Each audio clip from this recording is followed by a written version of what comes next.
తుంగస్తనగిరితటీ సుప్తముద్బోధ్య కృష్ణం పారార్ధ్యం స్వం శృతిశతశిరసిద్ధమధ్యాపయంతి స్వోచ్ఛిష్టాయాం సృజనిగళితం యా బలాత్కృత్య భుంక్తే గోదా తస్యై నమ ఇదమిదం భూయ ఏవాస్తు భూయః.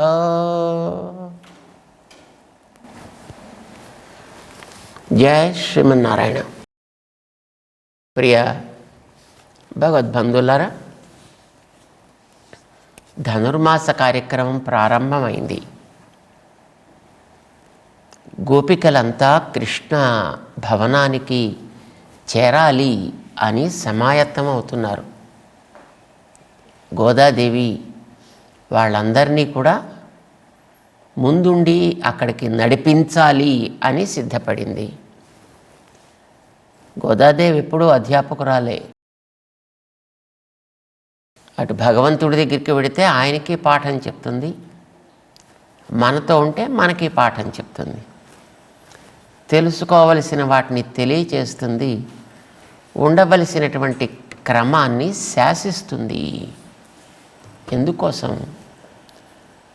మనందరినీ తన సంతానంగా భావించినటువంటి ఉత్తమ హృదయ గోదాదేవి. అందుకోసమనే మన కోసమని తిరుప్పావై వ్రతాన్ని గోదాదేవి ఆచరించింది. కృష్ణుడంటే అప్పుడెప్పుడో ఏదో కాలంలో ఒక 5-6 వేల సంవత్సరాలకి పూర్వం ఉన్న తత్వం కదా. మరి మనకెట్లా అందుతుంది అనంటే ఆ తత్వం మన అందరి లోపల కూడా ఉంటుంది. దానికే అంతర్యామి అని పేరు. లోపలుండి శాసిస్తూ మనందరి యొక్క కదలికలను కూడా సవ్యంగా సాగేటట్టు చేస్తూ ఉంటుంది. ఇలా చేసేటటువంటి ఆ తత్వం తన అంగములుగా ఉండే దేవతల ద్వారా మనని నడిపిస్తూ ఉంటుంది. అయితే ఆ దేవతలందరూ కూడా ఆయన యొక్క దయచేత మనకి అనుకూలంగా ప్రవర్తిస్తారు. అంచేత మనకేమి బెంగక్కర్లేదు అని చెప్పింది. అయితే అందరి పేర్లు చెప్పడం అంటే కష్టం కదా, అందరి గురించి వివరించడం అంటే మనకి శ్రమ కదా.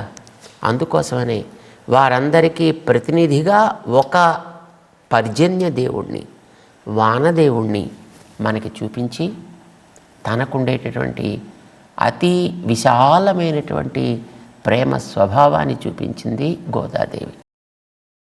ఈ లోకంలో ఎవ్వరూ కూడా అతివృష్టితోటి అనావృష్టితోటి బాధపడకూడదు. ఎవరైనా కావచ్చుగాక. లోకాహ సమస్తాహ సుఖినో భవంతు అని మనం అంటామే, ఇది మనకి నేర్పినటువంటి తల్లి మన గోదాదేవి. అందరూ సుఖపడాలి, అందరికీ మంచి చక్కటి పంటలు, మంచి వానలు కురిసి ఏర్పడాలి, చల్లగా ఉండాలి. దేంతోనైనా మనం తయారు చేసుకోవచ్చు. మనకు ఓపిక ఉంటే బంగారంతో, లేదంటే వెండితో, లేదంటే రాగితో, ఇత్తడితో, కంచుతో, మట్టితో, లేదా పిండితో ఒక చిత్రపటంగా మన ఇష్టం. ఆయన రూపాన్ని మనం ఎట్లా తయారు చేసుకున్నా సరే దాన్నే తన యొక్క దివ్య మంగళ విగ్రహంగా ఆయన అమర్చుకుని మనతో పాటు ఉండి మనం చేసేటటువంటి తెలిసి తెలియక లోపాలతో ఏవి చేస్తామో వాటన్నిటినీ తన ఆరాధన ఉపచారాలుగా స్వీకరించి తద్వారా మనకి ఎన్నో జన్మల నుంచి ఎప్పటి నుంచో మనని పట్టుకుని పీడిస్తూ ఉండేటటువంటి ప్రాచీన కర్మ సంచయాన్ని, మనకి ఇంకా మీద పడి మనని పట్టుకోవడానికి సిద్ధంగా ఉండేటువంటి ఆగామి కర్మలని, మన దేహం తయారు కావడానికి ఉపయోగపడ్డటువంటి ప్రారబ్ధ కర్మలని, మొత్తం ఇన్నింటినీ కూడా నిప్పుల్లో వేసిన దూది పింజలలాగా కాల్చి పారవేసి మనకి కావలసినటువంటి సుఖాన్ని తాను అనుగ్రహిస్తాడు అని విగ్రహరూపంలో ఉండే భగవంతుణ్ణే మనం ఆశ్రయించడం మనందరికీ కూడా కర్తవ్యము. ఇది గోదాదేవి చెప్పింది. ఇది ఊరికే చెప్పడానికి మాత్రమే అని మనం అనుకుంటే పొరపాటే. గోదాదేవి విగ్రహ రూపంలో ఉండే భగవంతుడి దగ్గరే తన వ్రతాన్ని కూడా చేసింది. తానుండేది దక్షిణ భారతదేశంలో శ్రీవిల్లిపుత్తూరు. శ్రీవిల్లిపుత్తూరులోనే వ్రతం చేసింది. రంగనాథుణ్ణి చేరింది. సుందరబాహుస్వామి అనే తిరుమాలిరిం సోలై అనే క్షేత్రంలో ఉండేటటువంటి ఆ అర్చామూర్తిని తాను మురుక్కింది. తిరుమల కొండ మీద ఉండేటువంటి వెంకటపతిని తను చేరాలి అని అడిగింది. అంటే ఒకే భగవత్ తత్వం ఇన్ని అర్చామూర్తులుగా ఇన్ని ప్రాంతాల్లో వెంచేసి ఉండి మన ప్రార్థనని అందుకోవడానికి ఎప్పుడూ సిద్ధంగా ఉంటాడు. నువ్వెక్కడుంటే అక్కడ, నువ్వు ఎప్పుడు కోరితే అప్పుడు, ఎలా నువ్వు చేస్తే అట్లా నీ యొక్క సేవల్ని అందుకుంటూ కావలసిన వాటిని ప్రసాదించేటటువంటి అర్చామూర్తికి మించిన భగవంతుడి యొక్క స్వరూపం మనకి మరి లేదు సుమా. ఆ నారాయణుడు, ఆనాటి కృష్ణుడు, ఈనాటి మన అర్చామూర్తిగా ఉండి మనని అనుగ్రహిస్తాడు తప్పకుండా. కనుక ఏం సందేహపడవద్దు, నామాలని చెప్పండి. మన చేత నామ సంకీర్తన చేయిస్తూ మనం చేసేటటువంటి ప్రతి పనిని ఆయన సేవగా మలుస్తూ భగవంతుణ్ణే మనసా భావిస్తూ మనం తరించడం అనేది అతి సులభమైన ఉపాయం సుమా. ఇది గోదాదేవి చెప్పింది. 5 పాటలు అయ్యాయి. ఈవేళ మనకి 6వ రోజు, 6వ పాటలోకి మనం ప్రవేశిస్తున్నాము. ఒకసారి గోదాదేవి మన కోసం పాడిచ్చిన ఆ పాటని మనం కూడా పాడదాం. దాని తాత్పర్యాన్ని తెలుసుకునే ప్రయత్నం చేద్దాం. 6వ పాట తిరుప్పావై. ఆండాళ్ తిరువడిగళే శరణం, புள்ளும் சிலும்பினகான் புள்ளரையின் கோயிலில் வெள்ளை வெளி செங்கின் பேரரவம் கேட்டிலையோ. பிள்ளாய் எழுந்திராய் பேய் முலை நஞ்சுண்டு கள்ளச்சகடம் கலக்கழிய காலோச்சி வெள்ளத்தரவில் துயில் அமர்ந்த வித்தினை உள்ளத்து கொண்டு முனிவர்களும் யோகிகளும் மெல்ல எழுந்து அரியன்ன பேரரவம் உள்ளம் புகுந்து குளிர்ந்து ఏలోరెంబావాయి. అందమైన పాట, తమిళంలో పాట. భాష ఏదైనా పర్వాలేదు సుమా. ఏ భావం ఏ భాషలో ఎలా పుడితే అదే ఒక గొప్ప మంత్రం. తిరుప్పావై తమిళ భాషలో పుట్టింది. గోదాదేవిని భగవంతుడితో విగ్రహ రూపంలో తనతో చేర్చుకునే అంత అతి ఉత్తమమైనటువంటి ఫలితాన్ని ఇచ్చింది అంటే దానికి ఉండేటువంటి మంత్రశక్తి ఎంతటిదో మనం జ్ఞాపకం పెట్టుకోవాలి. అందుకోసమని ఏ భాషలో ఏది ఎలా అవతరించిందో దాన్ని మనం అలానే అనుసంధానం చేయగలిగితే ఆ మంత్రత్వాన్ని మనం కూడా ఆస్వాదించగలుగుతాం. గోదాదేవి అద్భుతమైనటువంటి ఒక సామాజిక స్పృహ కలిగినటువంటి మహనీయురాలు, మనందరికీ గొప్ప నేత్రి.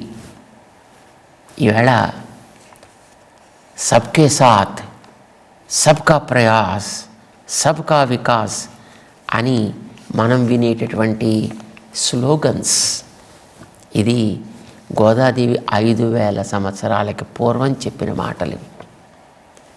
ఒక్కరూ ఎప్పుడు ఏ మంచిని పొందకండి, అందరితో కలిసి అనుభవించండి, అందరితో కలిసి పొందండి, అందరూ కలిసి చేయండి. మనకి కలిగేటటువంటి వికాసం అందరితోటి కలిసే సాగాలి. కనుక అందరూ వచ్చారా అని ఒకసారి చూసింది గోదాదేవి చుట్టూ. కొంతమంది కనపడలే. ఏం చేయాలి? అబ్బా మళ్ళీ తెల్లవారిపోతుందేమో, మనం పదండి పోదాం అని అనుకోలేదు గోదా. రండి అందరినీ కూడా మనం చేర్చుకు వెళదాం. ఇది మనిషికి ఉండాల్సినటువంటి మొదటి కర్తవ్య నిష్ఠ. అందరితో కలిసి ఏకస్వాదున భుంజీతాహ, ఇది మనకి శాస్త్రం చెప్పింది. దాన్నే గోదాదేవి ఆచరిస్తోంది. అందుకోసమని ఒక్కసారి చుట్టూ కలయి చూస్తే అందులో కొందరు కనిపించకపోతే ఎవరిని అలా మనం వదిలిపెట్టి వెళ్ళిపోకూడదు సుమా. కనుక అందరినీ మనతో పాటు చేర్చుకుందాం. శ్రీకృష్ణుడి యొక్క దయ అనేటటువంటి వృష్టి అందరికీ కురవాలి అని మొదట రానటువంటి గోపికలు ఎవరెవరున్నారో గమనించి ఒక్కొక్కరిని ఇవాళ నుంచి తనతో పాటు చేర్చుకోవడం అద్భుతమైనటువంటి ఒక సన్నివేశం మనకి ఈ తిరుప్పావై. అందులో 10 మంది గోపికల్ని లేపుతూ 10 పాటలు గోదాదేవి పాడుతుంది. అందులో ఈవేళ మొదటి గోపికని 6వ పాటతోటి లేపడానికి బయలుదేరి ఆ గోపిక ఇంటి ముందరికి చేరారు. ఏం చేస్తోంది గోపిక లోపల అంటే శ్రీకృష్ణుడి యొక్క గుణాలని స్మరించుకుంటూ అలా పరవశించి ఉండిపోయింది. ఏదైనా ఒకటి తెలిసి ఆనందాన్ని ఇస్తే అలా పరవశించి ఉంటే అది మంచిదే, కానీ తగదు సుమా. 10గురితో పంచుకున్నప్పుడే నీకు కలిగినటువంటి ఆ ఆనందపు అనుభవం నీలో ఇముడుతుంది సుమా. కనుక నువ్వు ఒక్కరితివే అలాగా శ్రీకృష్ణ కళ్యాణ గుణ అనుసంధానం చేసుకుంటూ ఉండిపోకూడదోయ్. రా మాతోటి పాటు కలిసి అందరం కలిసి శ్రీకృష్ణ సన్నిధానానికి మనం పోదాము అని మనందరికీ నేర్పేటటువంటిది ఒక మంచి నీతి. ఎప్పుడు కూడా మనం మన వాళ్ళు అనుకున్న వాళ్ళల్లో అందరికీ మనం ఆస్వాదించే మంచిని అందించే ప్రయత్నం చేయాలి. సరే, గోదాదేవి తన సఖియలతోటి ఈ గోపిక దగ్గరికి వచ్చారు. మొదటి గోపిక దగ్గరికి వచ్చారు. తలుపు తట్టారు. ఆ గోపికని పిలుస్తున్నారు. కానీ మరి పిలవగానే పడుకున్న వాళ్ళు లేస్తారా ఏంటి? మనం చిన్నపిల్లల్ని చూస్తుంటాం కదా, వాళ్ళకి ఒకసారి మనం గట్టిగా లే అని పిలిస్తే అటు తిరిగి పడుకుంటారు, లేదు మళ్ళీ ఇటు తిరిగి పడుకుంటారు. వాళ్ళకి అప్పుడే తెల్లారిపోయిందా అంటుంటారు. ఇప్పుడే కదా పడుకున్నాను అని అనిపిస్తూ ఉంటుంది. వీళ్ళంతా వచ్చి తలుపులు తట్టారే. అప్పుడే తెల్లారిపోయిందా అని అడిగింది లోపల ఉండేటటువంటి గోపిక. అబ్బా తెల్లవారిందే అన్నారు బయట ఉండే మన గోదా గోష్ఠి అంతా కలిసి. లేదు లేదు అప్పుడే తెల్లారలేదు. ఏం తెల్లారిందని మీరు ఎలా అనుకున్నారా అని అడిగింది లోపల గోపిక. అప్పుడు బయట వాళ్ళు మన వాళ్ళంతా చెప్పారు, ఓసి పిచ్చి పిల్ల, నువ్వు ఇంకా ఎంత చిన్నదానివే, తెల్లవారిన దానికి గుర్తులు మనకు కనిపిస్తున్నాయో. ఏంటవి? పుళ్ళుం సిలుంబినగాన్. పుళ్ళుం పక్షులన్నీ కూడా సిలుంబిన లేవగానే వాటికి ఒక రకమైనటువంటి కిచకిచారావం మనకి వినిపిస్తూ ఉంటుంది. పుళ్ళుం సిలుంబిన, పక్షులు అరుస్తున్నాయంటే తెల్లవారిందని తెలియక్కర్లా అన్నారు. అంటే అది కాదర్రా, మీరందరూ ఇంతమంది వచ్చేస్తే వాడికి పాపం పడుకొని నిద్రపట్టే అవకాశం ఏది కనుక, అందుకే అవన్నీ కూడా అలా కిచకిచారావం చేస్తుంటాయేమో. పుళ్ళుం సిలుంబినగాన్ అంటే లేవలేదు, కానీ ఇంతమంది మీరు రావడం చేత వాటికి కూడా మీరు నిద్ర పట్టకుండా చేశారు. నిజంగా తెల్లవారడం కాదు సుమా అన్నట్టుగా లోపల ఉండేటటువంటి పిల్ల అంది అని అనుకుని రెండవ గుర్తు చెప్తున్నారు మన వాళ్ళు. పుళ్ళరైన్ కోయిలిల్ వెள்ளై విళి సెంగిన్ పేరరవం కేటిలయో. పుళ్ళరయన్ పక్షినాథుడైనటువంటి గరుత్మంతుడికి కోన్ యజమాని. పక్షినాథుడు గరుత్మంతుడు. ఆయన ఉండేటటువంటి కోయిల్ మందిరం. వాళ్ళ ఊళ్ళో ఒక విష్ణువాలయం ఉన్నట్టుంది. విష్ణువాలయాలు అన్ని ఊళ్ళల్లోనూ ఉంటాయి కదా. ఈ వీళ్ళ ఊళ్ళో ఉండేటువంటి ఆ విష్ణు ఆలయంలో బహుశా మంచి సంపదలు కూడా ఉంటాయి ఆలయాలకి. ఎప్పుడూ ఉండేవి, ఇప్పుడు ఉంటాయి కూడా. ఆ సంపదలకి రక్షణగా కావలి వాళ్ళని పెడతారు అక్కడ. వాళ్ళు ఒక్కొక్క జాముకి మారుతుంటారు. మారడానికి ముందర వీళ్ళు ఒక శంఖాన్ని ఊతారు. అంటే నా జాము పూర్తవుతోంది, నా కాపల కాసేటటువంటి సమయం పూర్తవుతోంది. వెంటనే కొత్తవాడు వచ్చి దాంట్లో చేరుతాడు. వాడికి బాధ్యతను అప్పగించి వీడు వెడుతుంటాడు.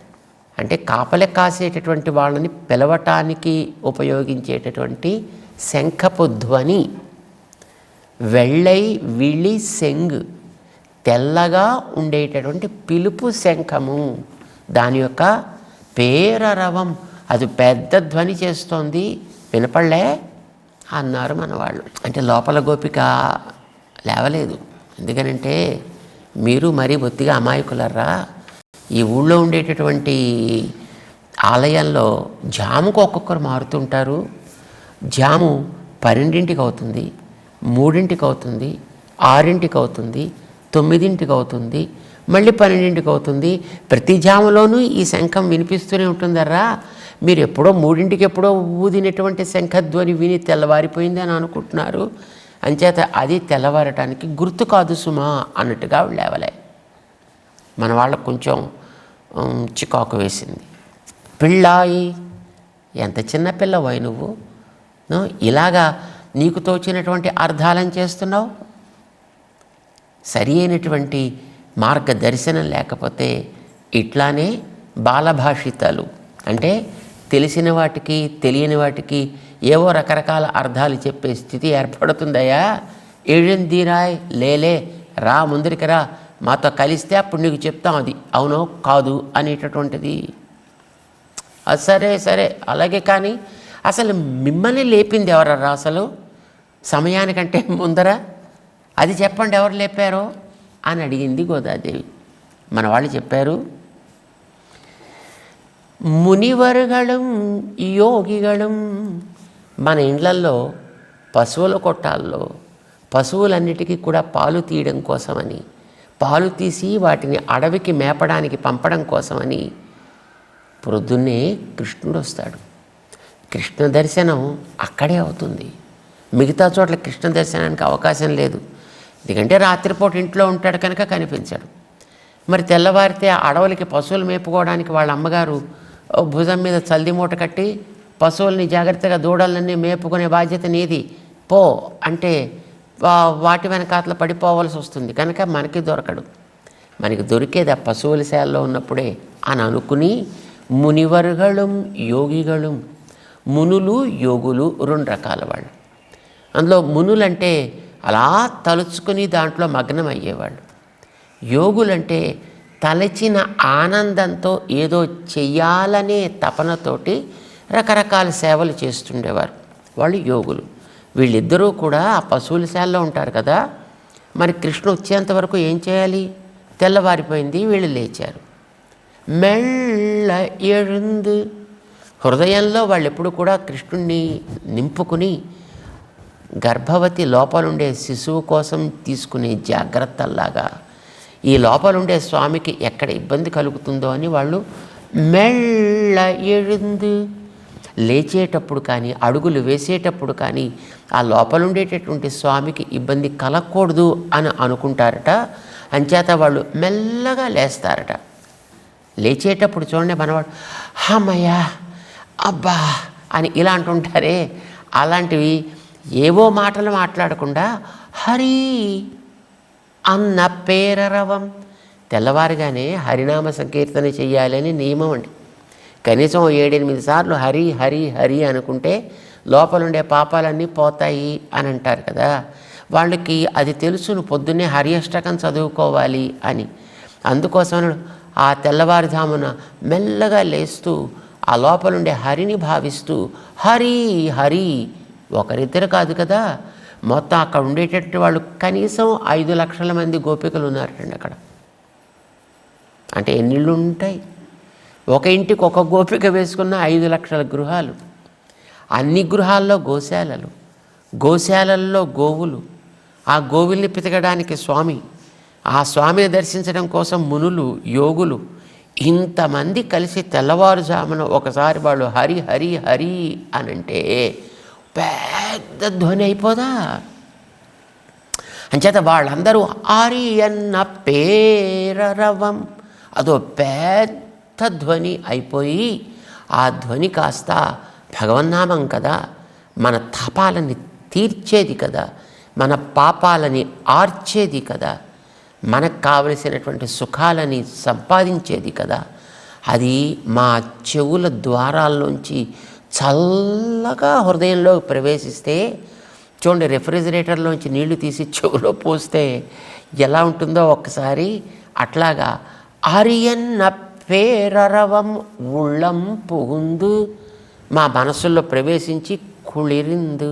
ఒక్కసారి చల్లబడిపోయేటప్పటికీ మాకు ఉలిక్కిపడి మెలకు వచ్చిందరా, మేమందరం అలా వచ్చిన వాళ్ళమే. కానీ నువ్వు ఎంత అందమైనటువంటి నిద్ర ఏమిటో, ఇంత ఆరవారం జరుగుతున్నా నీ చెవిలోకి అయితే వెళ్ళలేదు. అయితే వాళ్ళు హరి హరి అని ఎందుకు అంటున్నారు? ఏమిటి హరిస్తాడైనా అంటే 3 నామాలు వాళ్ళు భావన చేస్తున్నారు. ఒకటి పేయిములై నంజుండు, ఒక పిశాచి ఒక ఆమె మా స్వామికి 7వ నాడు నిండేటప్పటికి, అంటే 8వ రోజులో ప్రవేశించాడు పాపం ఆ పుట్టు గుడ్డి చిన్న కృష్ణుడు. కానీ ఒక యశోదలాగా తన రూపాన్ని మార్చుకుని, తన రూపాన్ని చూపించి అందరినీ మభ్యపెట్టి శ్రీకృష్ణుణ్ణి మింగేద్దామని వచ్చింది ఆమె. ఆ వచ్చేటప్పుడు కూడా అతనికి పాలిస్తున్నట్టు నటించి ప్రాణం తీద్దామనుకుంది. తన స్తనములకి అతి ఘోరమైనటువంటి విషాన్ని పూసుకొని మరీ వచ్చింది. ఏదో చేసేయాలి అని తాను భావించింది. కానీ ఏది చేసినా భగవంతుడికి అనుకుంటే అది మంచిదే సుమండి. ఆవిడ విషం పూసుకొచ్చిన కృష్ణుడికి ఇద్దామని అనుకుంది కనుక, అది కృష్ణుడు తల్లిస్తే ఎంత ప్రేమతో తాగుతాడో ఆమె ఇచ్చినా అంతకంటే ప్రేమతో పానం చేశాడు. అయితే ఆ వచ్చినది ఒక పూతన రాక్షసి కనుక, సాధారణంగా నిప్పుని తాగినటువంటి దూది ఎట్లాగైతే మసి అయిపోతుందో అట్లాగే భగవంతుడి యొక్క స్పర్శతోటి తను కాస్త మసి అయిపోయింది. నంజుండు విషాన్ని త్రాగాడు, విషంతో పాటు ప్రాణాలని కూడా హరించాడు. ఈ ప్రకృతి తన విషయాలని చూపించి మన్నెట్లా మభ్యపెడుతుందో, పూతన అట్లాగా తన యొక్క స్తన్యపానము చేయించే ఒక మిషతోటి ప్రాణం తీద్దాం అనుకుంటే దాన్ని కాస్త హరించి పారవేశాడు. ఆ రకంగా ప్రకృతి ప్రభావాన్ని తగ్గించాడు అని భావించినటువంటి మునులు యోగులు హరి అన్నారు. కళ్ళచ్చగడం కలక్కు అழிయ కాల్ ఓచి, ఒక కపట శకటుడు ఒక ఆయన ఉన్నాడు. ఒక ఇల్లు మారాలి అని ఒక నియమం ఏదో ఉంటుందంటే, పుట్టిన శిశువు తర్వాత 3వ నెలలో ఇల్లు మారే అలవాటు ఏదో ఒకటి ఉంటుంది, ఒక ఆచారం. దానికోసమని వీళ్ళంతా పిల్లల్ని తీసుకుని, చిన్న కృష్ణుని కూడా తీసుకుని బండ్లలో బయలుదేరి యమునా తీరానికి చేరి బండ్లన్నీ చుట్టూ రక్ష పెట్టి మధ్యలో ఒక బండి పెట్టి, ఇక్కడైతే సుఖంగా ఉంటాడు అనే బండి కింద చీర కట్టి అందులో పడుకోబెట్టింది యశోదమ్మ. కానీ ఆ బండే ఒక అసుర ఆవిష్టం. శకట అసురుడు వచ్చి దాని మీద ఆవహించి వీళ్ళందరూ నదికి స్నానానికి వెళ్ళినప్పుడు ఆ బండి కింద అట్లాగే నొక్కేద్దాం అనుకుని వచ్చాడు వాడు. కానీ కృష్ణుడికి తెలియదు పాపం. కానీ పడుకోబెట్టినటువంటి తల్లి కళ్ళు తెరవగానే కనిపించలేదే అని లేచిన పిల్లలు కాళ్ళు చేతులు ఇటు అటు ఊపుతూ ఏడ్చినట్టుగా ఈయన కూడా పాపం ఏడుపు ప్రారంభించేటప్పటికీ ఆయన పాదం ఉందే, పాదానికి తెలిసింది వచ్చినవాడోడు, అమ్మో ఆ పాదం చాలా గొప్పది, అసలు ఆయన్ని రక్షించింది ఆ పాదమే, మనని రక్షించేది ఆ పాదమే. అందుకే అసలు మనం కానీ ఆయన కానీ ఆ పాదమే నేను ఆశించున్నది అంటూ పాడాలండి. ఇది పాపం ఆయనకి తెలియకపోయినా ఆ పాదానికి తెలియడం చేత ఒకసారి ఆయన ఏడుస్తున్నట్టుగా పాదం చాపేటప్పటికీ ఆ పాదం కనిపెట్టింది ఈ బండి అసురము అని. వెంటనే వెళ్ళి దాన్ని తాకింది. అంతే, వాడి సంధి బంధాలన్నీ కూడా ఎక్కడికక్కడ చీలిపోయాయి. అమ్మయ్య, కృష్ణుడు దక్కాడు మనకి. మన శరీరం అనే బండి, ఇది నడవటానికి ఉపయోగపడే పుణ్యపాపాలనే చక్రాలని తొలగించి మనల్ని నిష్పాపులుగా చేసి తన యొక్క అనుగ్రహాన్ని మన యందు వర్షించే స్థితిని చూపించాడే. ఆహా హరి, మా యొక్క కర్మ బంధాలని తొలగించేవాడా అనుకుంటూ మరొకసారి హరి అన్నారటండి. ఆ తర్వాత వెள்ளత్తు అరవిల్ తుయిల్ అమరంద విత్, వెள்ளత్తు అరవిల్ తెల్లటి పాల సముద్రంలో, తుయిల్ అమరంద ఆదిశేషుడనే తల్పం మీద కనులు అట్లాగా మూర్చి ఎవరు పిలుస్తారో నన్ను అని చూసేటటువంటి ఆయన యొక్క స్వరూపం ఏం చేయడానికి, తన లోపల దాగి ఉండేటటువంటి ఈ జగత్తునంతటినీ కూడా క్రమంగా పైకి తేవటానికి సంసిద్ధమై ఉండేటటువంటి విత్తినై, ఒక విత్తు ఈ జగత్తుకి మూలమైనటువంటి కారణ తత్వం ఆయన్ని తమ హృదయంలో పెట్టుకున్నారు ఈ మునులంతా. ఆయన లోకాలని తనలో పెట్టుకుంటే ఆయన్ని తమలో పెట్టుకున్నారు వీరందరూ కూడాను. ఏమని అంటే ఆయనకి బయట ఎక్కడైనా ఉన్నట్టయితే ఎక్కడ ఏ దృష్టి తగులుతుందో, ఎవరి చూపు పడుతుందో, ఏం సుకుమారానికి భంగం కలుగుతుందో అని తమ యొక్క ప్రేమ సాగరంలో జీవుడనే 5 తలల పామునే పడకగా చేసి దాని మీద ఆయన్ని పవ్వళింప చేసుకుని ఆయనకి రక్ష పెడుతూ, హే జగద్ రక్షణ జగత్ కారణ తత్వమా నీకు రక్ష అంటూ తమ ప్రేమలో అతన్ని దాచుకున్నటువంటి మహనీయులు. ప్రకృతి ప్రభావాన్ని తొలగించే హరి, పుణ్యపాపాల కర్మ బంధాల్ని తొలగించే హరి, ఈ హృదయంలో మా ప్రేమ సాగరంలో పవళించినటువంటి హరి అంటూ వాళ్ళు హరినామం చేస్తే మా చెవుల్లో వెళ్ళి హృదయాన్ని చల్లబరిస్తే మేము లేచి వచ్చామయ్యా, ఇకనైనా నీ మొద్దు నిద్ర చాలించి లేచి మాతో చేరు రా. ఎవ్వరూ కూడా మంచి పనిలో వెనకపడటానికి వీల్లేదు కనుక వచ్చి మాతో చేరాల్సిందే అని ఆ నిద్రించేటటువంటి మొదటి గోపికని లేపుకుంటూ గోదాదేవి ముందుకి సాగుతుంది. ఇంకా రాకుండా ఉండేటటువంటి రెండవ గోపికని లేపటానికి మనం కూడా గోదాదేవితో పాటు కలిసి ఆ రెండవ గోపిక గృహానికి పోదాం. ఆండాళ్ తిరువడిగళే శరణం. జై శ్రీమన్నారాయణ.